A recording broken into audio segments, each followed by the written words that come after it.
Visite inédite, donc, pour commencer, dans un lieu d'ordinaire inaccessible au public. Le centre éducatif fermé de Mulhouse accueille des mineurs condamnés pour des crimes ou des délits. Stéphane Gaudry, Nicolas Meyer ont pu y introduire leurs caméras à l'occasion de portes ouvertes organisées par la protection judiciaire de la jeunesse pour comprendre comment ces structures aident les jeunes à revenir dans le droit chemin. Reportage. 12 garçons de 16 à 18 ans et un point commun, déjà un lourd passé de délinquants multirécidivistes. Pourtant, un juge a décidé de leur donner une chance. 6 mois, ou plutôt qu'en prison, ils vont dormir en centre éducatif fermé et essayer de réécrire un avenir qui semblait mal tracé. Il y a combien de personnages dans cette histoire?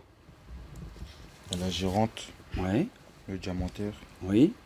Et avant même d'essayer de renouer avec les savoirs scolaires, ça commence par l'apprentissage d'une certaine hygiène de vie.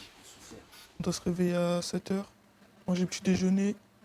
Après, on doit laver notre chambre. Après, on fait des activités comme le sport, la menuiserie, l'école.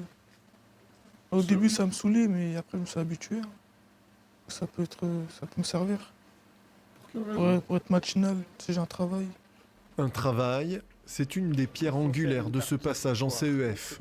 Ici, les jeunes préparent les repas, se lancent dans un apprentissage ou tout simplement reprennent leurs études. Tu ne mets pas sur la table les déchets, tu mets ça en dessous. Hein. Je compte reprendre les cours là.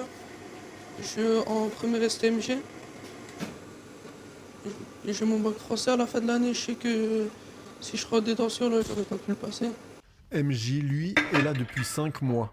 À travers le sport, il s'est forgé une nouvelle image de lui-même et grâce à un apprentissage d'élagueur, il s'est ouvert de nouvelles perspectives.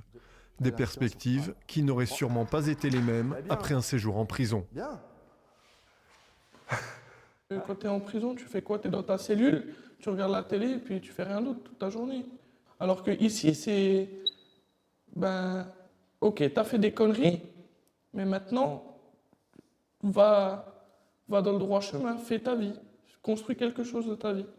Et ici, on a cette chance-là. C'est quand même un exercice relativement difficile. De belles paroles qui demanderont à être concrétisées. 6 mois, c'est peu pour réécrire toute une histoire. Avoir la prétention de se dire qu'en 6 mois, on arrive à